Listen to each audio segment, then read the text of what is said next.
Welcome back. Today's episode is a tad different from the others.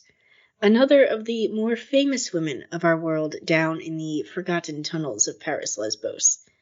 An icon of the Jazz Age, World War II resistance member, famous for a banana skirt among other things. It's Josephine Baker. Ooh, one of the few people my dad has heard of. He actually, when I told him we were doing this episode, he said that he remembered being a kid and reading about her in Life magazine. He's like, who is this, famous black woman? He hadn't seen a lot of black people because it was the early 50s. Somehow she breaks out. How does this happen? Well, we start our story in poverty in St. Louis, Missouri in 1906. Baker is originally named Freda Josephine McDonald, and the eldest of two children of a drummer who deserted her mother after the birth of her younger brother at the end of 1907. Oof, so already a tough start.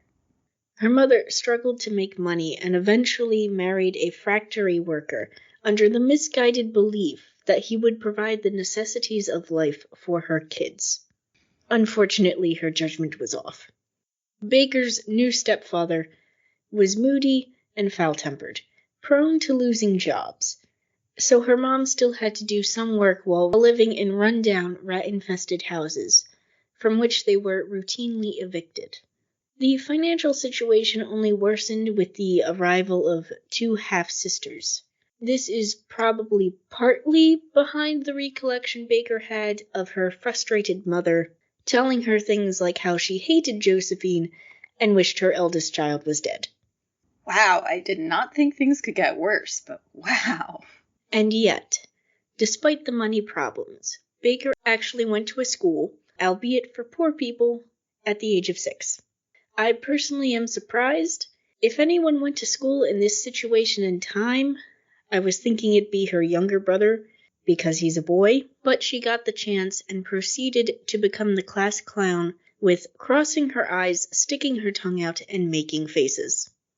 Wow, I love the energy that she's bringing to this.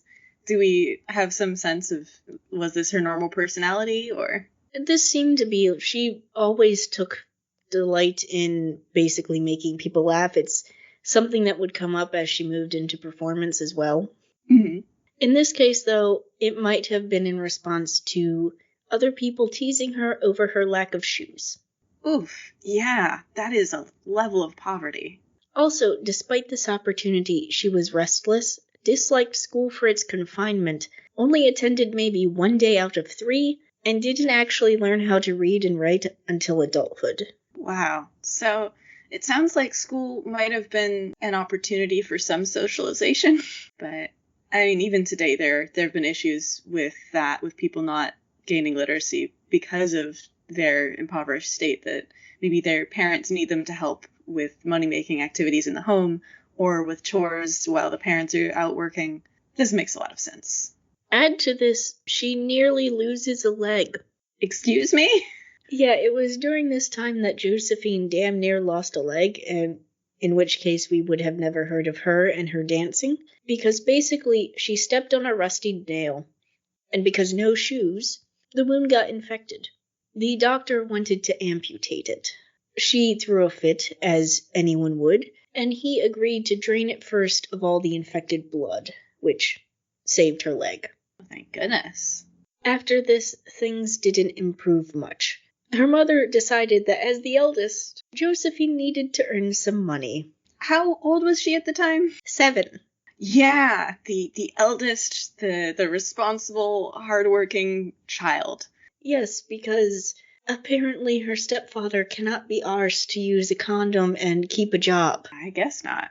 And so she became a 7-year-old maid at a rich woman's country house. I just cannot.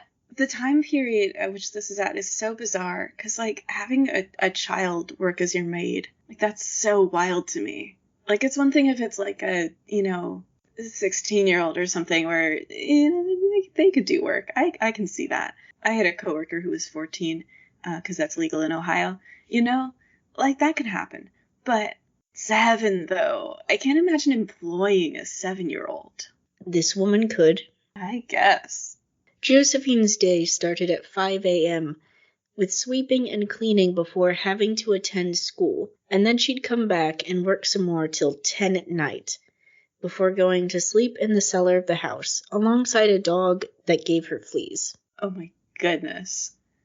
Just the level, like, that she went from being a class clown to, like, this level of having to be self-disciplined, or I assume externally disciplined. It gets worse. The subsequent scratching caused by the fleas led to a beating from her employer, who was annoyed by said scratching. There was also the trauma of cutting the throat of a chicken that had basically become her pet during this time, and then feeling the blood ooze over her hands. All of this led to fear, exhaustion, and Josephine kept getting thinner until one day she made a mistake while washing dishes with boiling water. Some of the water got on the stove, and her furious employer forced one of Josephine's hands into the boiling water. Oh, so that's the kind of person who employs a 7-year-old. So I assume the employer was, like, sent to jail, and, Josephine was given a bunch of money because her family sued. No. No, these were not good times. This is pre-1920, no. Yeah. Instead, she ended up in the hospital and changed employment, which worked for a while because now there was an actual bed and food provided. Oh, imagine what luxuries. She was also allowed to set up a theater in the basement with old curtains and play pretend. Be a child. This ended when the married woman, who was now her employer, caught her husband trying to sneak into Josephine's room. Oh my god, and then of course Josephine sued him, and she made a lot of money, because she's still a child at this point too, like. Yeah, again, that didn't happen. Thankfully, he was caught before he did anything, but there went that job, and Baker's mother blamed the little girl for losing this other good job. Wild. So now almost 8 years old and very traumatized. Really? Josephine decided to find work on her own. This led to gathering up a group of other kids needing work and going door to door to clean floors and scrub dishes. Also, for some reason, she could pass for a 15-year-old. There has been research, at least in recent times, that especially white people perceive black people as being older. So, like, black children are seen as more mature and especially more sexually mature than their white counterparts. So it kind of has this legacy of racism and the particular stereotypes about black people, that they are kind of hyper-aggressive and hyper-sexualized, that leads to this lack of perception of childhood innocence. So I could see that happening here. Well, considering what we just went through, she certainly lost her childhood. Yeah. I still find this uncomfortable, but okay, we'll just continue. Yeah, somehow she continued and that was her life. All of what had happened to her and how her mother had reacted, that she would keep some small amount of change from each job just for herself, because I doubt these parents are going to get any better and not exploit her, because she was handing over basically her wages always to her mother, who I don't even know what she did with it. I mean, I've definitely heard of this situation before where especially the oldest child is sent out into the workforce and are kind of made responsible for a lot of the family's income and never really see any returns on that because they're so busy working. But there's a little bit of light for a while, because eventually Josephine moved in with her grandmother and aunt, where she got her own mattress rather than sharing with 3 siblings on the floor. Well, that's pretty cool.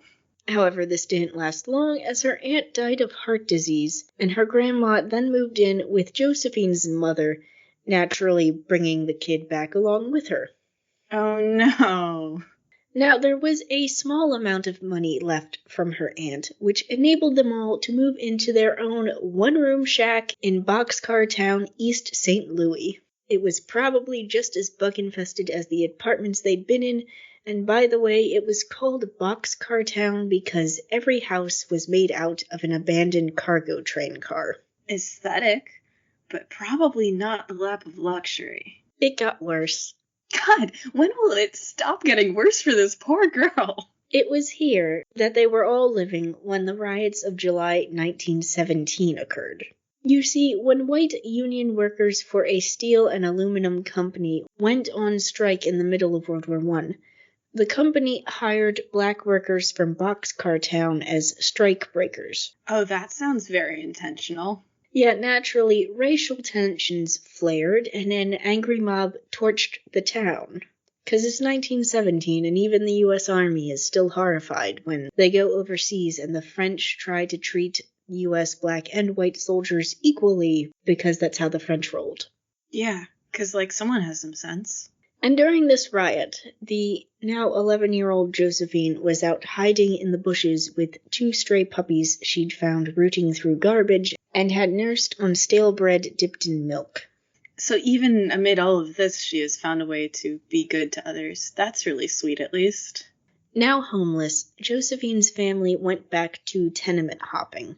During this time, Baker switched jobs to the slightly more stable waitress at a jazz club gig for $3 a week, which, if you're curious, is now about $70.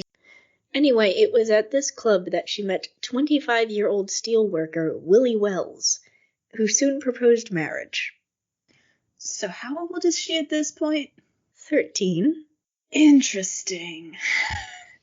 So yeah, that continued sense of black girls being perceived as older, maybe, or this guy's just a creep. Which he's a creep anyway, but, you know. With zero experience with boys or men, Josephine agreed, solely because she wanted out of her mother's house, which I can't fault her for, considering everything else we've said so far. Missouri law stated everyone needed to be a minimum of 15 years old to marry and have their parents' permission. 13-year-old Josephine got married to Willie in December 1919 at a Baptist church. Though again, because law, this still isn't legal, but everyone just acted like it was. Very cute. Very lovely. I'm sure none of this can go wrong. On the plus side, Josephine no longer had to work. She just had to be a housewife, which she found boring. Really, this girl who has grown up kind of on her ingenuity, who is known for her silliness and flamboyancy, she doesn't like being confined. Weird.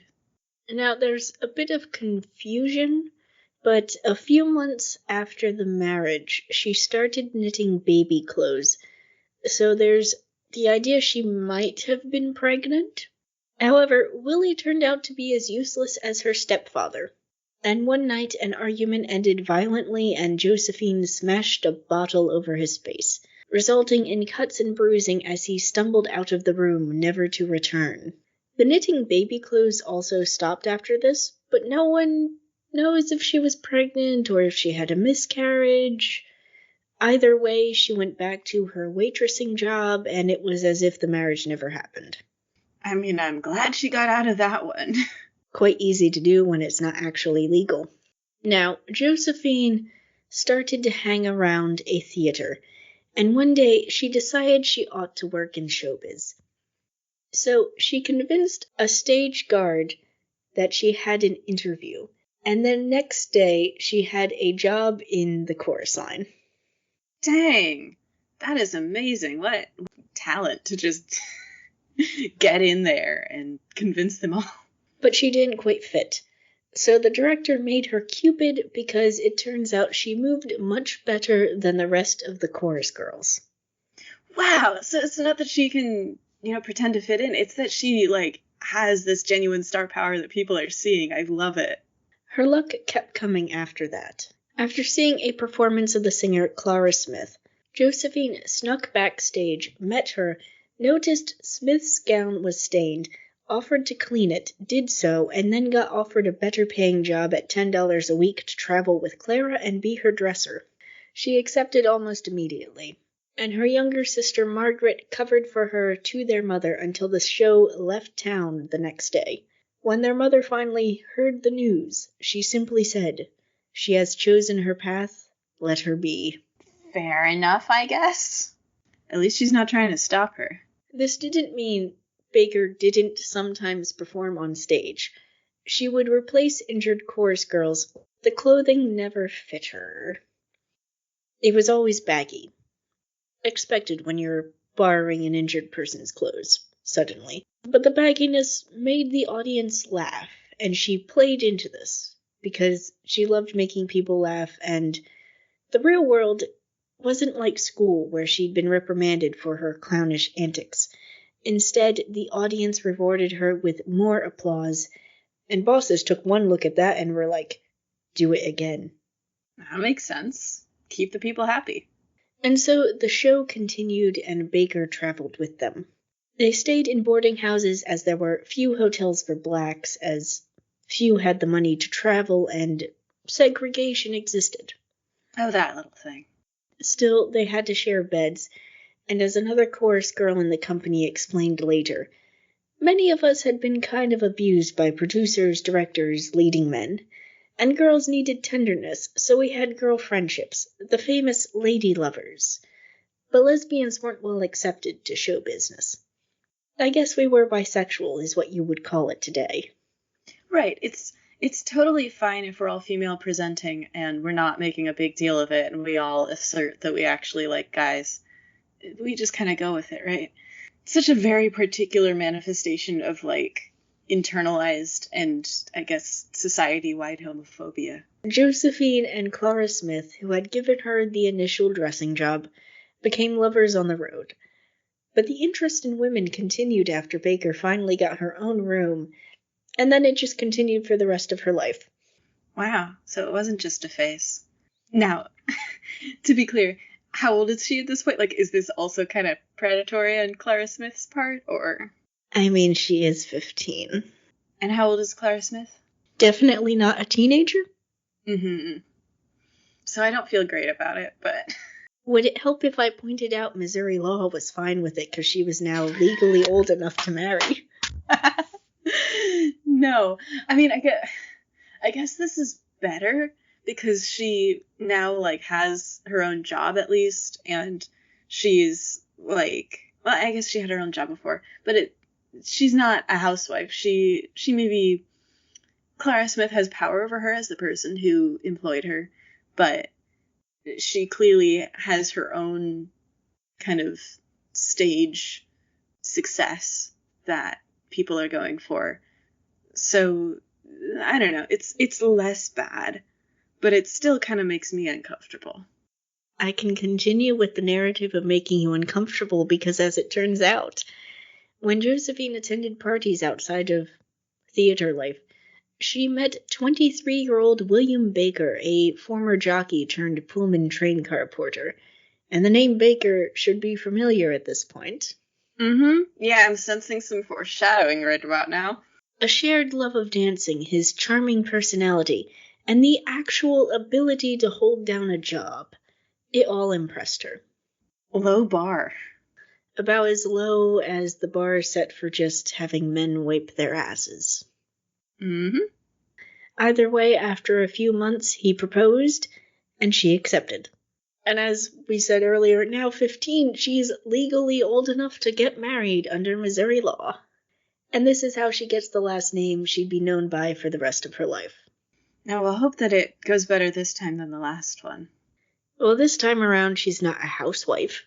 She continued to search for theater jobs instead, and her career kept going until one day, in 1925, she got to go with a show over to France. 19 years old, Josephine was living better than she ever had. Fashionably dressed, she won over Parisian audiences with her comic acting and what was termed savage dancing while wearing a costume consisting of a skirt made out of a string of artificial bananas. Basically, it was very erotic, and as one critic once cried 60 years later, what an ass, it gave all of Paris a hard-on. Subtle. Yeah, so I'm kind of seeing her leaning into some stereotypes about black people there. But, I mean, if it works for her, good. I am concerned, though, about the environment that she must have had to live in where that was kind of what people expected of her. It worked out financially, at least, because the show sold out after the first night, and then there were press clippings of her probably helped by a misunderstanding of what was meant when someone said snake was in fashion. Oh, interesting. Yeah, they meant snake skin, but Baker interpreted it as live reptiles. She turned a small snake into a bracelet, and it only stuck out its tongue and moved when she danced. What a talented snake. Yeah, the snake stole the show. And speaking of the show, it moved on to Berlin soon, but Paris hadn't forgotten her. Josephine was offered her own show at the Folies Bergère, where she would be the main star. She accepted for $5,000 a week, and also divorced her husband because she was staying in Europe, and her in-laws never liked her anyway. Dang, just like taking control of her life like that. That is just so impressive how quickly she went from like making it to making it. Soon, Josephine's name was everywhere in Paris, and people called her Black Venus. Her days were now filled with the show, rehearsals, and visiting cabarets, one of which was owned by Ada Smith, nicknamed Bricktop, who became first a mentor and then a lover. Huh. Interesting. I am still wary of anyone who's older than her and is trying to take control of her. There was also a fake Italian count, whom she had a fake marriage with for publicity, though they were actually lovers. Why did they have to make that complicated? Because the Italian count is trying to scam people, and as we will see, he didn't necessarily really care about segregation. Either way, only American papers believed the marriage tale, because the French expressed doubt at a lack of presented documents. Classic Americans, no media literacy. This whole thing lasted till the Great Depression. Josephine has had enough suffering. Yeah, the Depression is never a good time for the arts, as we've seen in other episodes. The fake count managed to get Josephine a gig at a musical hall called Casino de Paris, where a 54-year-old Missinjet had reigned as chief performer for years, but the man who owned the place believed that a rivalry between the two stars would draw crowds. I mean, obviously, you can't just have performers liking each other and supporting each other. We all know that we kind of, pro wrestling style, have to invent intrigue and rivalry and enmity. Well, there certainly was a rivalry. Missinjet tried her damnedest to sabotage Baker's practices, but didn't succeed. What does sabotage look like? Basically trying to mess up her practices by any means necessary, from petty stuff like locking the door or whatever, or taking away the room, basically trying to make it so that Baker can't practice and therefore can't perform well. Doesn't sound very professional. I think we all know of petty office tales. Mm-hmm. Yeah, I guess this is just an extreme example of that. Well, they are performers. It has to be dramatic. It's just sometimes people buy too much of their own hype. The 1931 Paris Colonial Exposition debacle followed. And I say debacle because there was an uproar when officials wanted to name Josephine Queen of the Colonies. Interesting.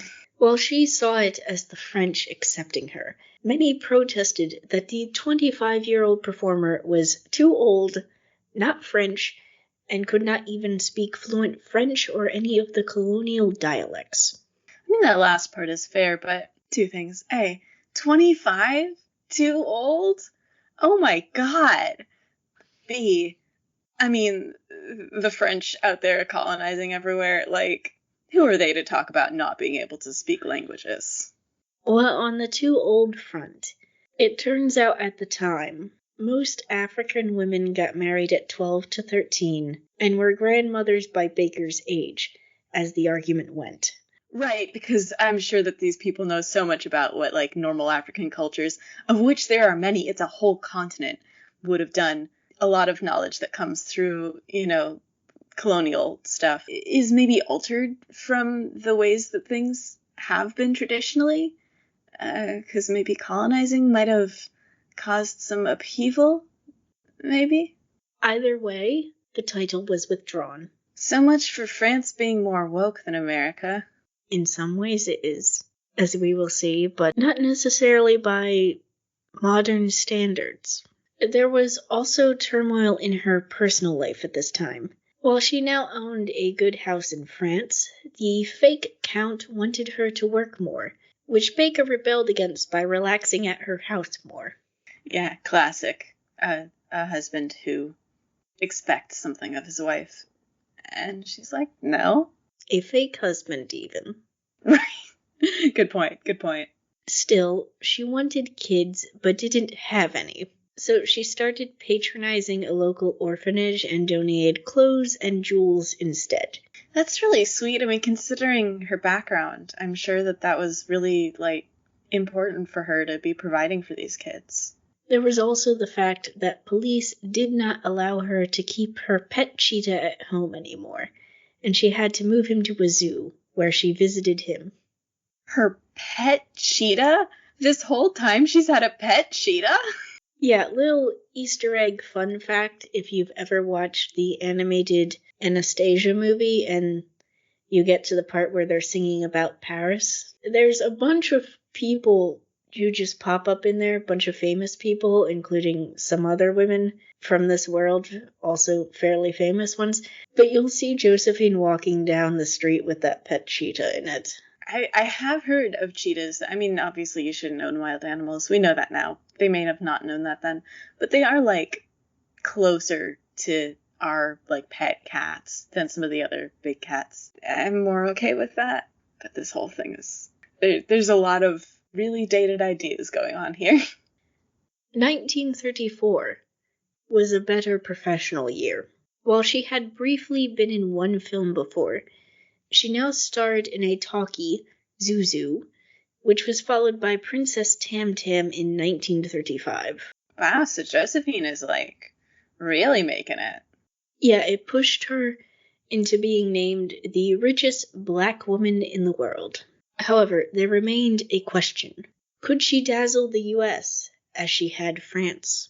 Now, see, this sounds like when a person kind of leaves town and they go and they discover themselves and they make all their money and they return home for a high school reunion and they see their, ex-boyfriend from high school and they're like, I better do something to impress him. That's what it sounds like, this horrible, bad ex-boyfriend who is so slovenly.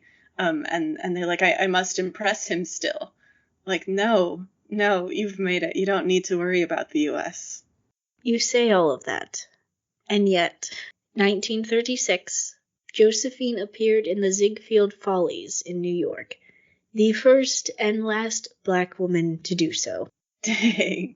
She was nervous, anxious, excited, afraid on this crossing to New York, which the writer Colette was on as well, though it's unclear if they were lovers at the time.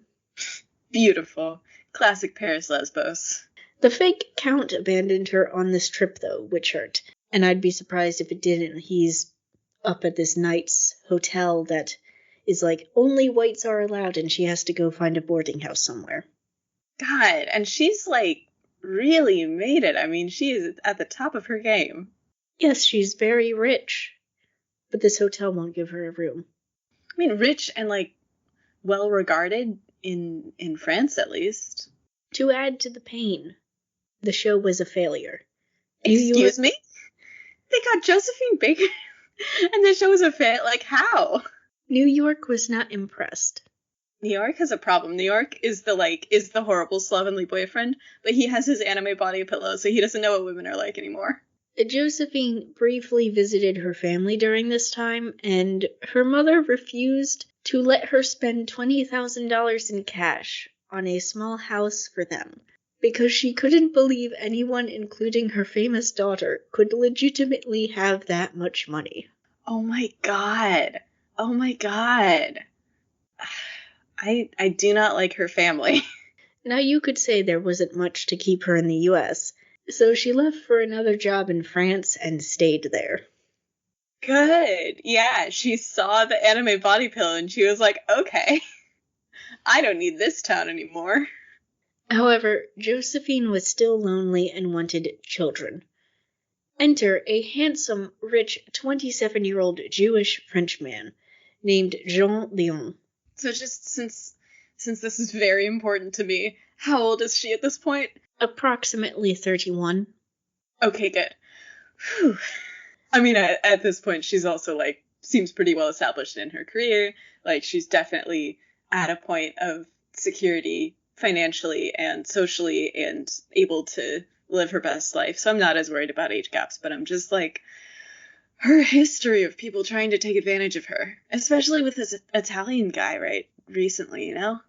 Well, in this case, Jean was absolutely enthralled by her, though his parents were horrified. Now, horrified because she is Goyish, because she is black, because she's American, because she is making a lot of money in show business. I think it's mainly because she was black, but you could probably say all of the above to some extent. Yeah, that makes sense.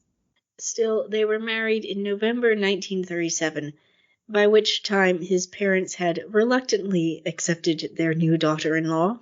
Good. You really, as a Jewish person, I like to think that Jewish people have been historically more accepting of other minority groups, but there's some messed up kind of inter-minority community issues, and I'm glad they were able to see past that.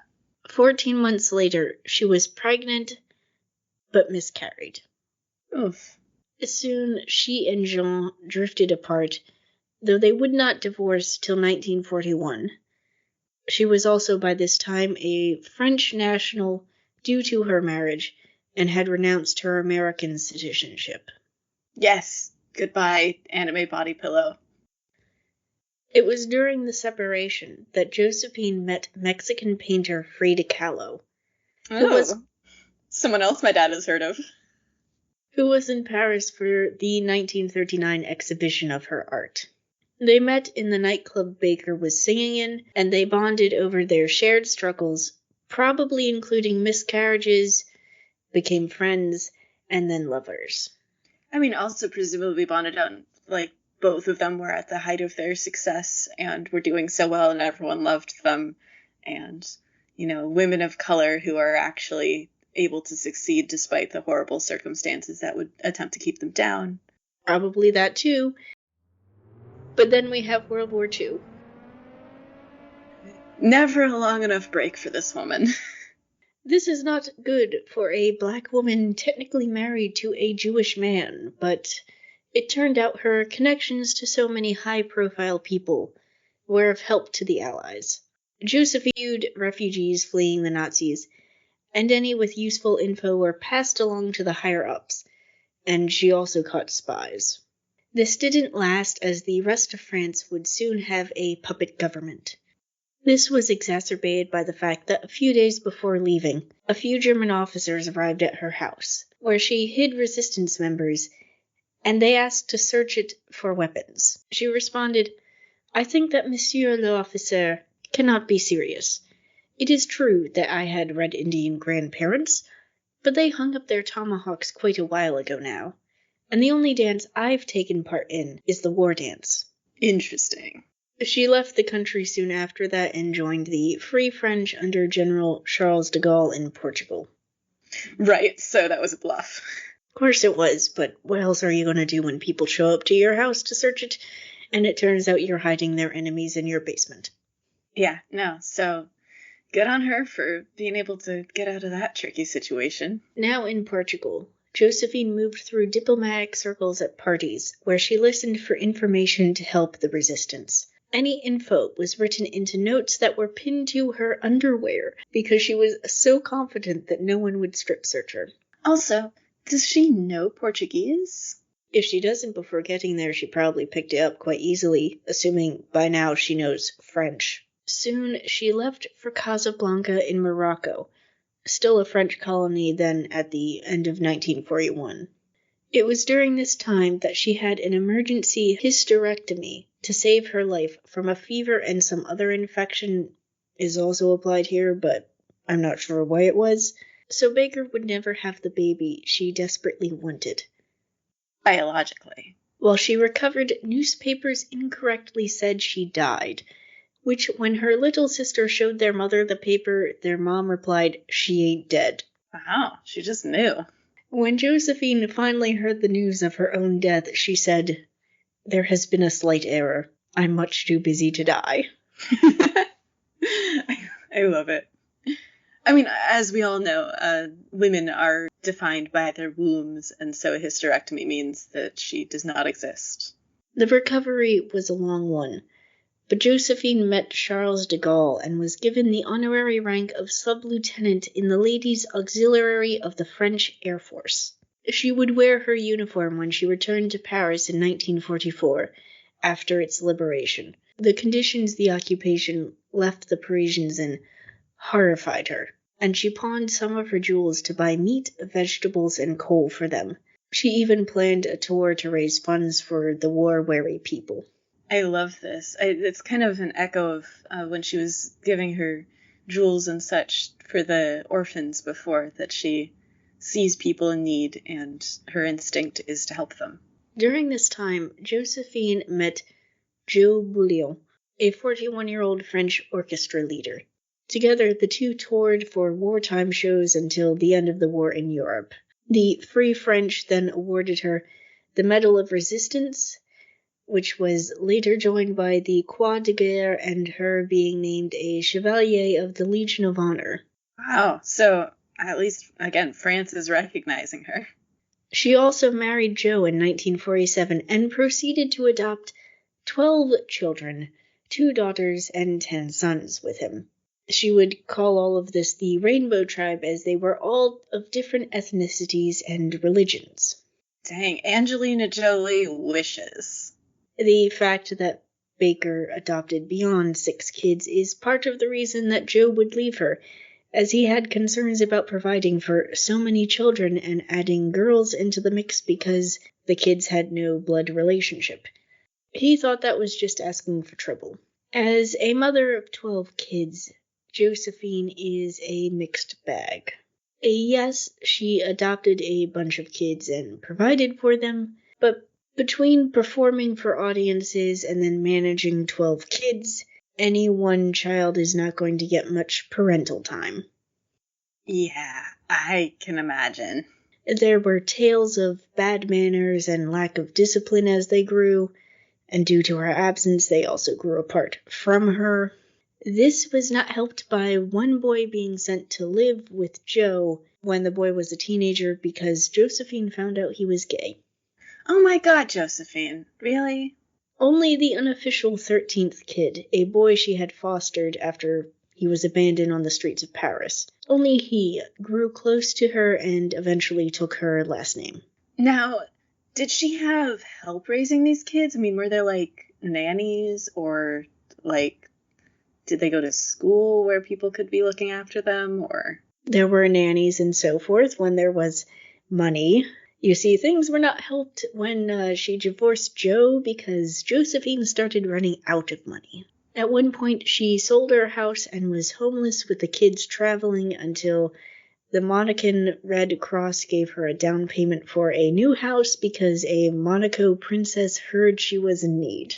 I mean, it's Josephine Baker, so, like, yeah, that makes sense. As we progress after World War II, there is also the fact that Josephine got involved with the civil rights movement in the U.S., which at one point led to her not being allowed into the country to perform. Excuse me? Yeah, it's not very surprising when she did things like go into segregated spaces, demand to see a manager when asked to leave, and tended to make scenes or cancel shows when hotels refused to rent her rooms in the cities. Uh-huh. So, like, asked for basic respect for herself, an internationally acclaimed performer. Yeah, but here's the thing, that also puts a dampener on your ability to earn money for 12 children. Yeah, fair enough, fair enough. I feel like maybe she could have planned a bit more before she got into this situation. But also, like, you know, the racism isn't helping things. Yeah, but the combination isn't the best. Josephine essentially never retires. She just keeps going and going long past when she thought she would stop performing. Which leads to 1975 when she's on tour and no one could rouse her at midday from her bed where she had been reading newspaper reviews of the show. As it turns out, Josephine had a cerebral hemorrhage and died at the age of 69 in Paris. Because of her efforts in World War II, she is given a military funeral, which was attended by 20,000 people. The crowd! In fact, it's said the light bulbs of journalists' cameras made it seem like a theater opening rather than a funeral. And rather fitting for someone who became an international star and loved performing. Mm-hmm. So at least they sent her off as she would have wanted. Thank you for listening. Subscribe, check us out on Twitter, and remember, if America won't appreciate your talents, try France. They might just call you Venus.